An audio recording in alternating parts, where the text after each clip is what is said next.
Question.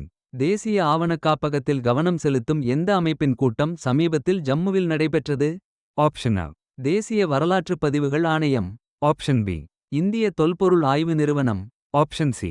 தேசிய ஆவணக்குழு. Option D. இந்திய வரலாற்று ஆராய்ச்சி council. The correct answer is. தேசிய ஆவணக்குழு. Question. நாட்டின் முதல் அல்ட்ரா எட்ஜ் டெக் அடிப்படையிலான செமிகண்டக்டர் ஆலையை அமைக்க உள்ள மாநிலம் எது? Option A. Karnataka. Option B. Maharashtra. Option C. Chhattisgarh. Option D. Tamil Nadu. The correct answer is. Chhattisgarh. Question. அமெரிக்க கொள்கையில் சாத்தியமான மாற்றங்களை மனதில் கொண்டு சீனா எந்த நாட்டுடன் உறவுகளை வலுப்படுத்தி வருகிறது? Option A. Russia. Option B. Brazil. Option C. Germany. Option D. France. The correct answer is. Brazil. Question. Thorium அடிப்படையிலான சிறிய மட்டு உலைகளை உருவாக்க மகாராஷ்டிரா எந்த நாட்டுடன் ஒத்துழைக்கிறது? Option A. America. Option B. France. Option C. Russia. Option D. United kingdom. The correct answer is. Russia. Question. கப்பல் போக்குவரத்துக்கு carbon வரி விதிப்பதற்கான உலகளாவிய தரத்தை அமைப்பதில் ஈடுபட்டுள்ள சர்வதேச அமைப்பு எது? Option A. சர்வதேச நாணய நிதியம். Option B. ஐக்கிய நாடுகள் சபை. Option C. உலக வர்த்தக அமைப்பு. Option D. சர்வதேச கடல்சார் அமைப்பு. The correct answer is. சர்வதேச கடல்சார் அமைப்பு. Question. சமீபத்திய உச்ச நீதிமன்ற தீர்ப்பின்படி ஆளுநரால் பரிசீலிக்க ஒதுக்கப்பட்ட மசோதாக்கள் மீது ஜனாதிபதி எத்தனை மாதங்களுக்குள் முடிவெடுக்க வேண்டும்? Option A. 1 மாதம். Option B. 2 மாதங்கள். Option C. 3 மாதங்கள். Option D. 6 மாதங்கள். The correct answer is.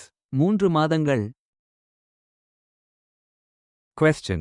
இந்தியாவின் முதல் கேலியம் நைட்ரைடு கேன் சிப் ஆலை எந்த மாநிலத்தில் நிறுவப்படும்? Option A. Tamil Nadu. Option B. Karnataka. Option C. Chhattisgarh. Option D. Telangana. The correct answer is. Chhattisgarh. Question. தேசிய நிகழ்வில் குழந்தை ஆதார் சேர்க்கையில் முதலிடம் பிடித்ததற்காக சண்டிகருக்கு எந்த அமைப்பு கௌரவம் அளித்தது? Option A. நிதி Aayog. Option B. UIDAI. Option C. மின்னணு மற்றும் தகவல் தொழில்நுட்ப அமைச்சகம். Option D. தேசிய தகவல் மையம். The correct answer is. UIDAI. Question. வடகிழக்கு நைஜீரியாவில் அமைதி கட்டுமானம் மற்றும் வளர்ச்சிக்கான ஐநா நிலையான வளர்ச்சி இலக்குகளின் உலகளாவிய சாம்பியனாக சமீபத்தில் நியமிக்கப்பட்ட இந்தியர் யார்? Option A. செய்திகளில் எந்த இந்தியரும் குறிப்பிடப்படவில்லை. Option B. நைஜீரியாவின் போர்னோ மாநில ஆளுநர் குறிப்பிடப்பட்டார். Option C. நைஜீரியாவில் பணியமர்த்தப்பட்ட ஐநா அதிகாரி. Option D. ஒரு அரசு சாரா நிறுவனத்தின் பிரதிநிதி. The correct answer is. செய்திகளில் எந்த இந்தியரும் குறிப்பிடப்படவில்லை. Question. இந்தியாவுக்கும் அமெரிக்காவுக்கும் இடையே மனிதாபிமான உதவி மற்றும் பேரிடர் நிவாரணத்தில் கவனம் செலுத்தி கிழக்கு கடல் பகுதியில் சமீபத்தில் முடிவடைந்த பயிற்சி எது? Option A. Malabar. Option B. Cope India. Option C. Tiger Triumph. Option D. Yudh Abhyas. The correct answer is. Tiger Triumph. Question. பொன்விழாவை கொண்டாடும் இந்தியாவின் முதல் செயற்கைக்கோளின் பெயர் என்ன? Option A. Bhaskara. Option B. Rohini. Option C. Aryabhata. Option D. Apple.